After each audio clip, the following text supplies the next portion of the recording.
تو نبی فرماتے ہیں کہ تسبیح پڑھا کرو. اگر کوئی مسئلہ حل نہ ہو رہا ہو اور اچانک کوئی مصیبت آ جائے تو کوشش کرو کہ ایک کم سے کم تسبیح پڑھو 100 مرتبہ.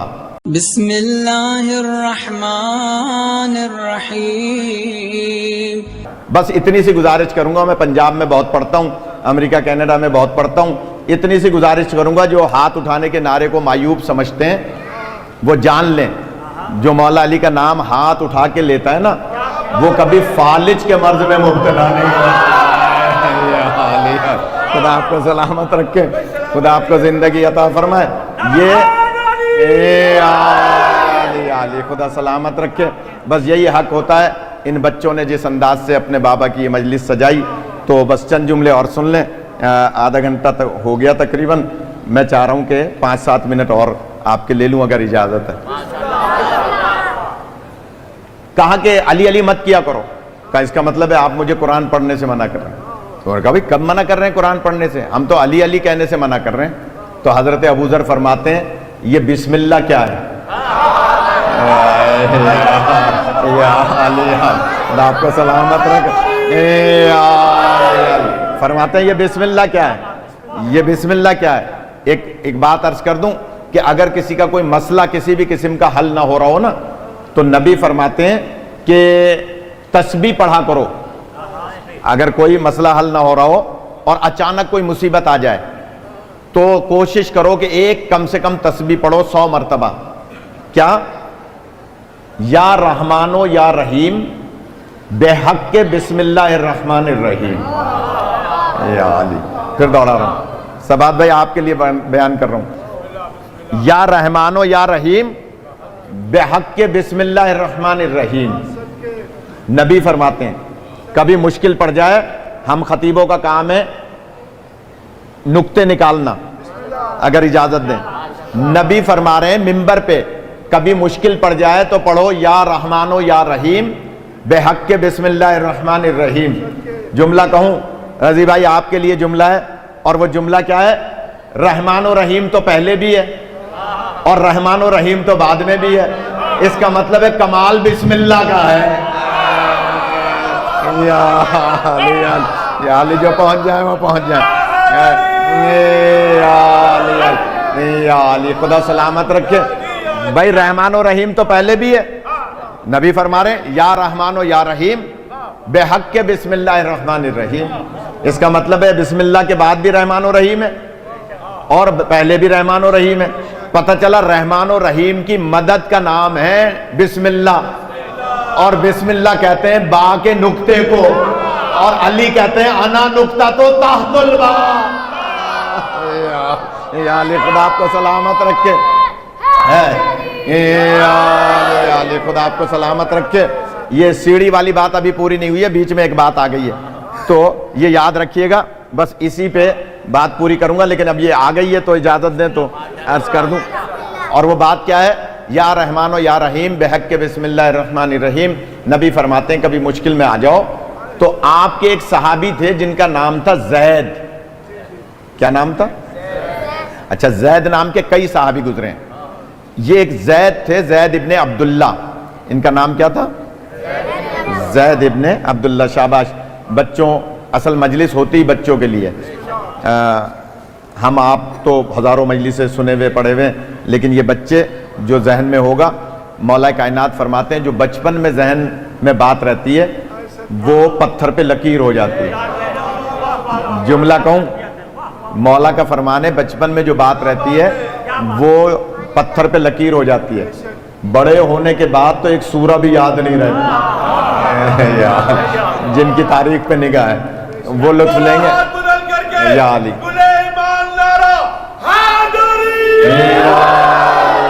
علی خدا آپ کو سلامت رکھے. ادھر آ جائیے بھائی صاحب, ادھر آ جائیے. کہ جناب کہا کہ یا رحمان و یا رحیم بے حق کے, آپ بھی ادھر آ جائیں, ادھر آ جائیں, کوئی بات نہیں, دیر سے آئے تو کیا ہوا, ادھر آ جائیں. کہ جناب یا رحمان و یا رحیم بے حق کے بسم اللہ الرحمن الرحیم. نبی فرماتے ہیں کبھی مشکل میں پڑ جاؤ تو یہ تسبیح پڑھو. حضور کے ایک صحابی تھے زید بن عبداللہ. وہ کلمہ پڑھ چکے تھے نبی پاک کا، اور یہ تسبیح منبر پہ سن چکے تھے، سفر پہ جا رہے تھے کہیں اکیلے گھوڑے پہ سوار. اچھا پہلے زمانے میں گھوڑے پہ اونٹ پہ ایک ہی راستے سے لوگ جاتے تھے، ایک راستہ پیدل والوں کا ہوتا تھا، ایک سوار والوں کا ہوتا تھا. تو یہ آہستہ آہستہ سفر کر رہے تھے، اچانک راستے میں ان کو تھکاوٹ محسوس ہوئی، نماز کا بھی ٹائم تھا. تو انہوں نے کہا چلے میں گھوڑے کو باندھ کے کسی درخت کے ساتھ اور تھوڑی دیر آرام کر لیتا ہوں، نماز پڑھ لیتا ہوں. نماز پڑھ کے وہ آرام کر رہے تھے، آنکھ لگ گئی، تھکے ہوئے تھے زیادہ. تو اچانک محسوس ہوا تھوڑی دیر کے بعد کہ ان کے ہاتھ پیر بندھے ہوئے، رسیوں سے ہاتھ پیر بندھے ہوئے. آنکھ کھلی، گھبرائے، ہاتھ بھی بندھے ہوئے، پیر بھی بندھے ہوئے. اب جو نگاہ پڑی تو ایک بندہ تلوار لے کر ان کی گردن اڑانا چاہ رہا ہے.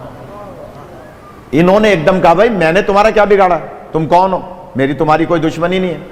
اس نے کہا دشمنی یہ ہے کہ تم نے عبداللہ کے یتیم کا کلمہ پڑھا ہے. یاد تھک گیا آپ. دشمنی یہ ہے کہ تم نے عبداللہ کے یتیم کا کلمہ پڑھا ہے، لہٰذا میں تمہیں قتل کروں گا کیونکہ مجھے اس سے دشمنی ہے جس کا تم نے کلمہ پڑھا ہے. اور اس نے تلوار اٹھائی. اس کو اچانک یاد آیا کہ نبی نے ابھی تو جمعے میں فرمایا تھا کہ مشکل پڑ جائے تو پڑھو یا رحمان و یا رحیم بحق بسم اللہ الرحمن الرحیم. خدا آپ کو سلامت رکھے. اس مجلس سے کچھ نہ کچھ لے کے جانا ہے تو میں جلدی سے عرض کر رہا ہوں. کہا کہ تسبیح پڑھو. اس نے جلدی سے اتنے وہ تلوار مارتا 3 دفعہ پڑھ لیا جلدی جلدی. یا رحمان و یا رحیم بحق بسم اللہ الرحمن الرحیم، یا رحمان و یا رحیم بحق بسم اللہ الرحمن الرحیم. ابھی تلوار آئی نہیں، 3 دفعہ پڑھ لیا. اچانک ایک آواز آئی خبردار. اس نے تلوار چلانے والے نے مڑ کے دیکھا، تھوڑے تھوڑے پہاڑ تھے، تھوڑے تھوڑے درخت تھے. اس نے کہا کوئی مجھ پہ حملہ نہ کر دے، تیر نہ مار دے. لہٰذا تھوڑا سا دوڑا دیکھنے کے لیے کہ کون ہے جو مجھے خبردار کہہ رہا ہے. اتنے میں اس نے دے دھڑا دھڑ تسبیح پڑھ لی. تھوڑا سا جاگ جائے، خدا آپ کو سلامت رکھے. بھائی پریشان تو تھا نا. دے دھڑا دھڑ یا رحمان و یا رحیم بحق بسم اللہ الرحمن الرحیم، یا رحمان و یا رحیم بحق بسم اللہ الرحمن. اس نے جتنا، کیونکہ نبی کا حکم تھا کم سے کم 100 دفعہ پڑھنا، مگر ابھی 100 دفعہ نہیں پڑھا تھا کہ پھر آ کے وہ تلوار مارنے لگا. تلوار ابھی آئی نہیں تھی، پھر اس سے بھی زیادہ زور سے آواز آئی خبردار. اس نے کہا بھائی اب تو مجھے اشتباہ نہیں ہے، واقعی کوئی بندہ ہے جو مجھے خبردار کہہ رہا ہے. یہ پھر دوڑا دیکھنے کے لیے کہ کون ہے. اتنے میں اس نے 100 دفعہ پڑھ لیا. اگر تھوڑا سا جاگ جائیں. کہا اس نے 100 دفعہ پڑھ لی، اور نبی پاک کا فرمان تھا ایک تسبیح پڑھو، یعنی 100 دانے ہوتے ہیں تسبیح میں، اور اس نے یہ تسبیح پڑھ لی حضور کے حکم پر. اب جب یہ 100 دفعہ پڑھ چکا اور وہ پھر واپس آیا، اس نے ادھر اس نے 100 دفعہ ختم کی، ادھر اس نے اس پر تلوار چلا دی. جملہ کہہ رہا ہوں، کتاب میرے پاس موجود ہے، ابھی چل کے کوئی دیکھنا چاہے دیکھ لے. ابھی تو خیر میں یہاں سے کورنگی جاؤں گا، صبح کوئی آ جائے نماز فجر کے بعد میں دکھا دوں گا، پتہ بھی چل جائے گا نماز پڑھتا ہے یا صرف اعتراض کرتا ہے. غور فرما رہے، یہ پتہ بھی چل جائے گا. یعنی کتاب میں دکھا سکتا ہوں، فجر کی نماز کے بعد آ جائے کوئی بھی کہ جناب جیسے ہی اس نے 100 دفعہ مکمل کیا اور اس نے ادھر سے تلوار چلائی، تلوار اس پہ چلائی، گردن اس کی اڑ کے دوسری طرف. خدا آپ کو سلامت رکھے. کتاب میرے پاس موجود ہے. اب جب گردن اس کی اڑتی بھی گئی اور تلوار دور جا کے گری، اس نے اچانک دیکھا ایک نقاب پوش ہے. ایک نقاب پوش ہے جو اس کے ہاتھوں کی رسی کو کھول رہا ہے. اس کے ہاتھوں کی رسی کھلی، اس نے جلدی سے اپنے پیروں کی رسی کو کھولا کہ میں اٹھ کر ان کے قدم چوموں کہ جنہوں نے میرے قاتل کو قتل کر دیا. میں تو جملے ہی کہہ سکتے نا، جس نے میرے قاتل کو قتل کر دیا. لہذا ابھی وہ اپنے پیروں کی رسی کھول کے اوپر دیکھتا ہے، وہ نقاب پوش غائب. یار نقاب پوش موجود نہیں ہے. حیرت میں جلدی سے اپنے آپ اوسان ٹھیک کیے، اپنا سامان اٹھایا، گھوڑے پہ بیٹھا تیزی کے ساتھ. اب آگے سفر کرنے کے بجائے واپس مدینے آیا. تھوڑا سا جاگ جائے. واپس مدینے آیا. جب مدینے سرکار کی خدمت میں پہنچا، کہا سرکار آپ کی بتائی ہوئی تسبیح سے آج میری جان بچ گئی، لیکن ایک بات سمجھ میں نہیں آئی کہ ایک گھوڑا سوار آیا تھا جس کے چہرے پہ نقاب تھی، نبی فرماتے ہیں ابھی دکھاؤں تو پہچان لو گے؟